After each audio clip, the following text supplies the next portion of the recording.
Hey guys, Ultimate here, and today we have a really big job ahead of us. My G35 is leaking at the rear main seal, okay? In a nutshell, the crankshaft sticks out in the front and in the back. In the back, there is a seal here.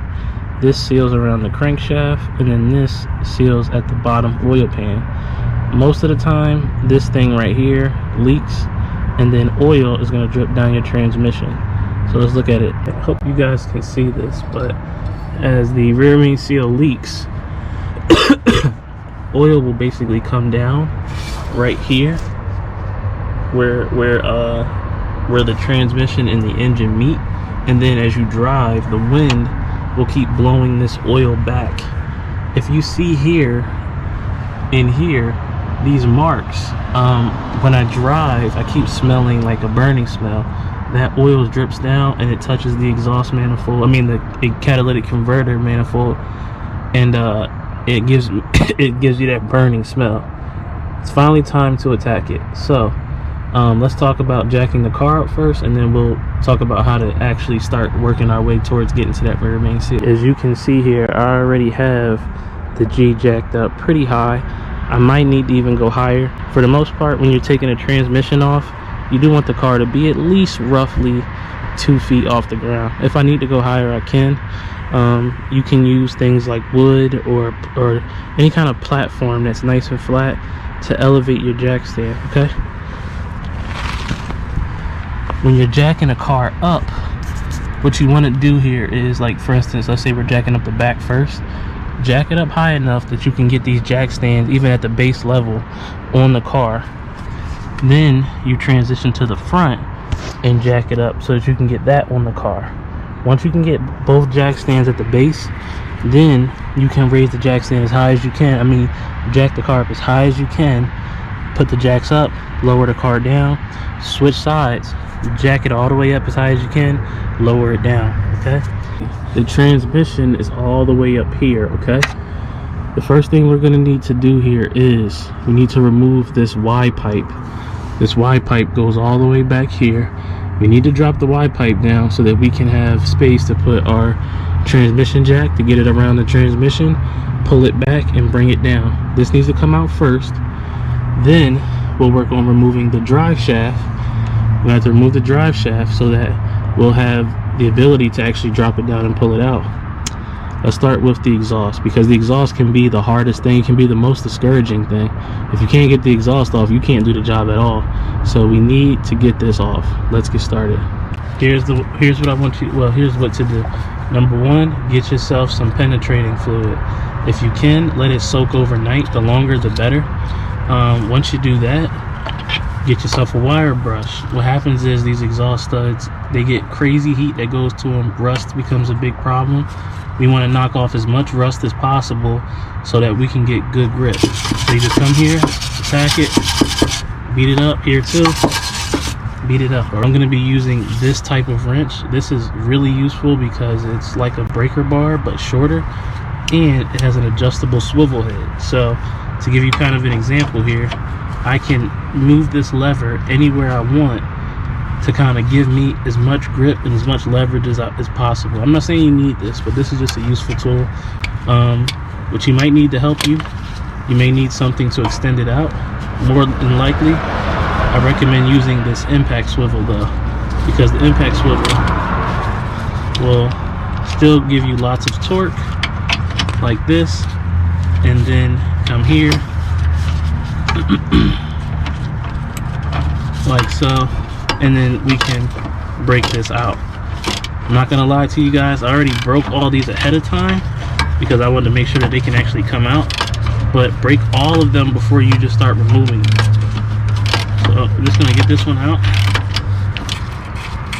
and she's out, thank God. Worst case scenario, you may need some heat, but sometimes rust can just become so bad that you're gonna have to get like a nut splitter or something and just crack this nut. I'm unfortunate this happens to you, but luckily for me, I was able to get it out. Now I'm going to switch this to we're going to time warp through this to speed this up. But impact swivel, 14mm, helps get the job done.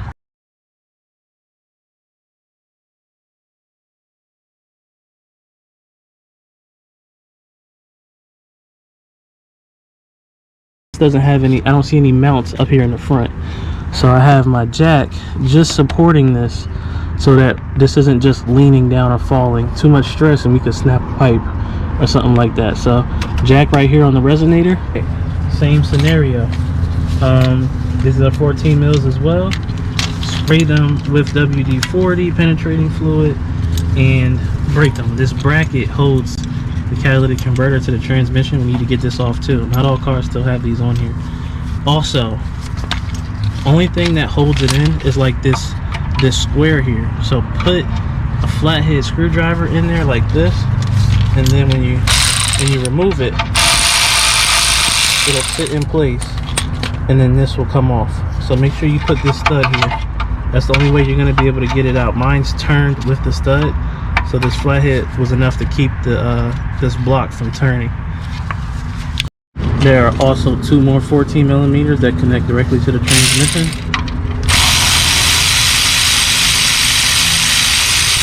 Now that we have the exhaust out, we have the exhaust supports out. Now we want to start to remove this drive shaft here. Before we remove this drive shaft though, we need to drain the fluid out of the transmission. If we pull this yoke out, gear oil might start dripping out. We don't want that big ass mess on our problem. So first thing we need to do here is break the fill plug first.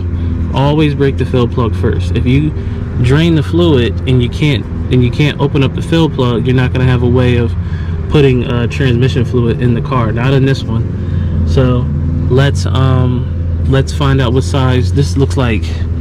These look like Torx bits. Let's find out what size it is. Let's get it on there. My goodness. Whew, that bad boy is on tight.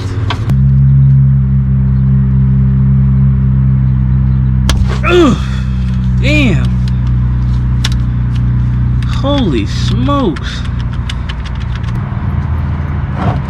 There we go. Air to come in by removing the fill plug, and then let all this drip out. Just finger tight, should be good. You don't want it dripping everywhere though.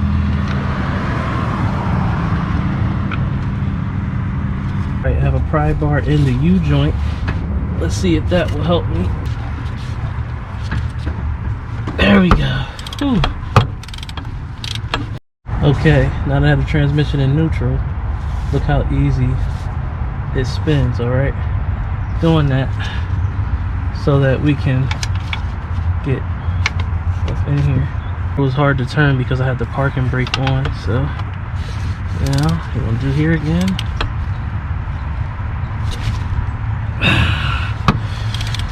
Good.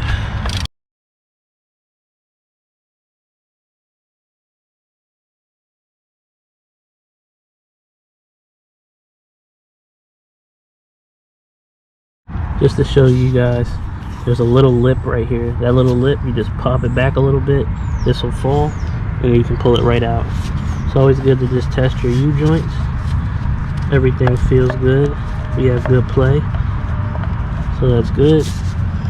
And then here, everything feels good and we have good play. Let's put this out the way. Let's keep going. With everything out, we need to start focusing on removing everything that is around the transmission, starting with the electrical parts. So like this right here, this oxygen sensor, these little harness clips, these little sensors up here.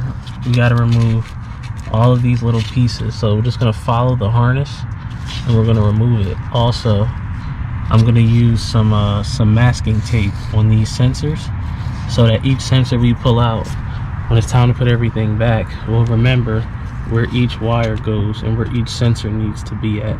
It's important. Even take pictures for memory. There's nothing wrong with that. Pull it out just like that. We'll do it to both of these. And there she goes. She's coming out. Push the little tab in and it leans forward. Okay. Also, what I'm going to do here is this, before I start popping out these ties, I'm gonna start labeling these cords, because as we're removing these, you know, we're removing a lot of sensors and whatnot. You don't want to forget anything. You don't want to put anything where it's not supposed to go. So now we know this orange connector goes with this, and I'm just gonna do all this all around. Last part of the night before I call it a day. If you can see here, I am on the passenger side of the car. The harness basically starts up here. I figured out that it's easier to really just remove the little 10mm bolts that hold the brackets all together. So take off the 2 10s, you have access, you have free play here. First wire you're gonna run into is the starter cable. Notice that I have all these colored, so even though the whole wiring harness is hanging out, I know where each connector goes. So starter cable, then this blue cable connects to the crankshaft position sensor. Tabs together and they'll pop out. There's a 10mm if you want to remove that.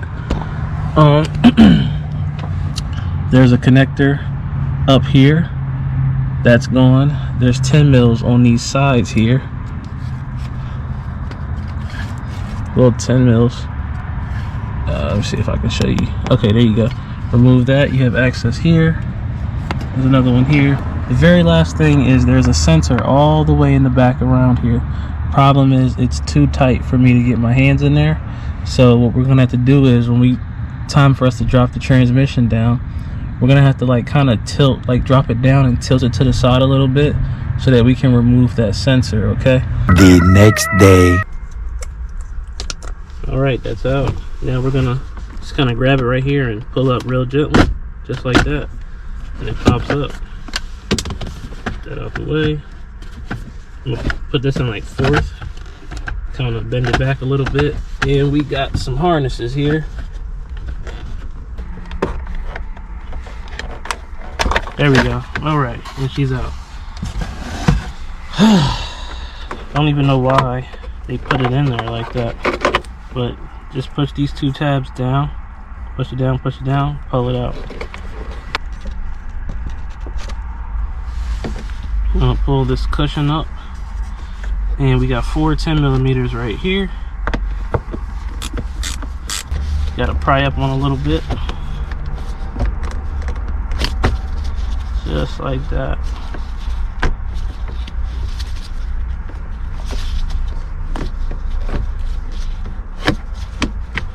There we go, and she's out. We're gonna kind of pop this up a little bit, just like that. And I do have the car in neutral right now. I'm gonna keep it that way. I'm not gonna try to pop it out of gear. Pop it into gear, I don't want to mess anything up. This here, pull this up, and there's one more thing I gotta do. There's a bolt underneath of the transmission. I gotta remove it, and I think this will pop out. Right here is a 12mm.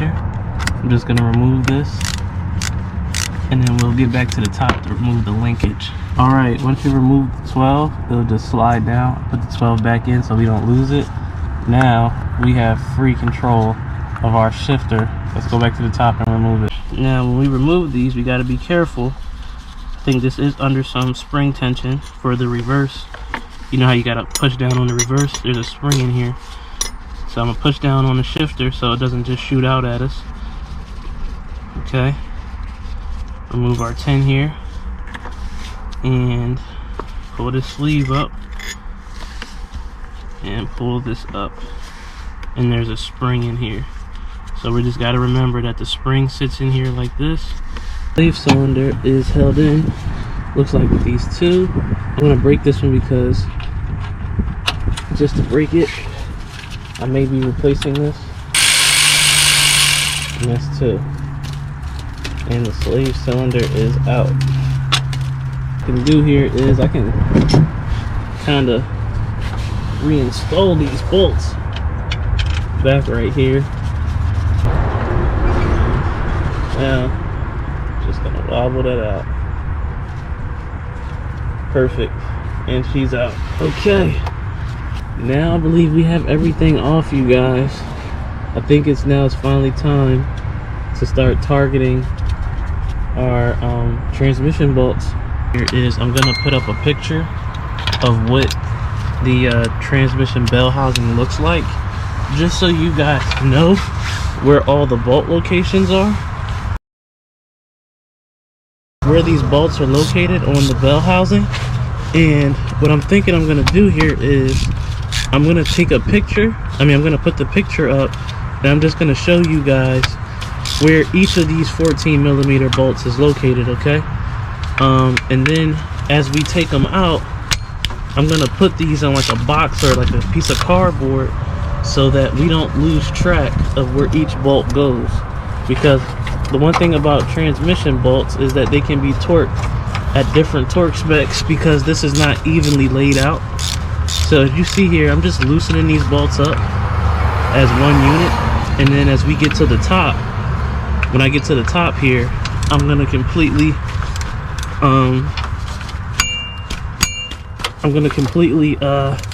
remove it from the top and work my way down. I want to leave like at least 2 bolts on the side still on, so that when we remove the transmission mount in the back, we will have everything we need to get the job done. Okay, just to kind of show you guys, I got the 17mm swivels, all this, and it's kind of easier to access most of the top bolts from the driver's side and go over top of the transmission. Let me put this back on there and show you, just to kind of show you how to get access to that top passenger side, coming all the way from here, and I'm holding it right here, and we're gonna remove it. Here we go. Show you guys something here real quick. I do have the G35 manual, even though it's a 2003. I think it's a late model 2003, and maybe if you have the manual transmission, your bolt pattern will look like this. So I've removed 1, 2, 3. I believe I didn't remove this one yet. I don't think so, but this is what my bolt pattern actually looks like. These right here are the starter bolts. These are the bottom bolts, and when I remove these bolts, as I'm removing them, I'm using a piece of cardboard to remember each of these bolt locations, simply because these top ones are 17mm. I don't know if they're all the same exact length, but if you see here, they're numbered. They get torqued at different torque specs, so I want to make sure that I put all the bolts where they need to be at. So let's keep going. Okay, now that the starter is released, I'm just gonna kind of let it sit on the power steering rack just like that. Cardboard when I'm done. But now I did remove these screws here to give me a nice flat bottom. The last thing we need to do is to remove these frame bolt, this transmission support. Once we remove this transmission support, this thing will come down. Remember, we can't just pull it out yet. There's a sensor up top we need to get to. 3/4 thing right here, and we're just gonna turn this.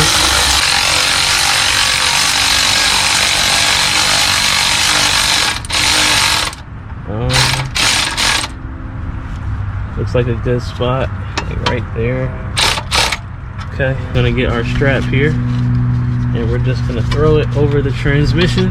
Time for me to start tightening her down.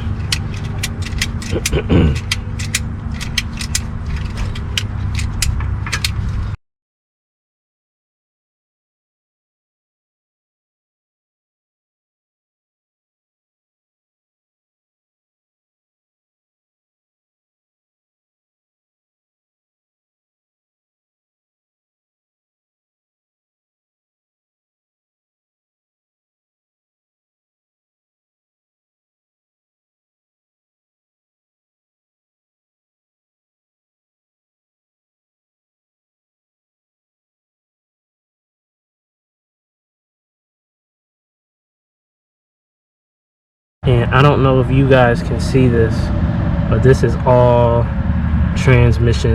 This is all engine oil sludge all around here. This just looks crazy. It doesn't really have too much play. No, it doesn't feel bad. And then this is what your throwout bearing looks like when you push that clutch in, just like that. Okay. What I'm gonna have to do here is I'm gonna have to hit this with a lot of degreaser. I'm gonna have to brush all in here because this is atrocious. It's just like the crud is so hard, and man, this is bad.